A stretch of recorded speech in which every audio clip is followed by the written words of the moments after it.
அல்லாஹ் அக்பர். அல்லாஹ்விடத்திலே நல்ல அமல்கள் செய்வதற்கு மிக விருப்பமான நாட்கள் இந்த ஐயாமுல் அஷர், துல்ஹஜ் மாதத்துடைய முதல் 10 நாட்களை போன்று வேறு எந்த நாளும் கிடையாது. ரமதானுடைய இறுதி இரவுகள் அல்லாஹ்விடத்திலே மிக உயர்ந்தது. அல்லாஹ்விடத்திலே மிக உயர்ந்த 10 நாட்கள் துல்ஹஜ் மாதத்துடைய 10 நாட்கள் தான். ரமதானுடைய இறுதி 10 இரவுகள் அல்லாஹ்விடத்திலே மிக உயர்ந்த அந்தஸ்துடையது.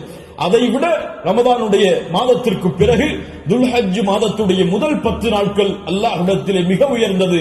இந்த ஹதீஸை சொன்னவுடன் சஹாபாக்கள் கேட்டார்கள், வலல் ஜிஹாது ஃபீ சபீலில்லாஹ், அல்லாஹ்வுடைய பாதையில் போராடுவதை விடவும் இந்த நாளிலே செய்யக்கூடிய அமல்கள் மிக உயர்ந்ததா? அல்லாஹ்வுடைய தூதர் ஸல்லல்லாஹு அலைஹி வஸல்லம் சொன்னார்கள், ஆம், வலல் ஜிஹாது ஃபீ சபீலில்லாஹ், அல்லாஹ்வுடைய பாதையில் போராடுவதை விடவும் இந்த நாளுடைய சிறப்பு மிக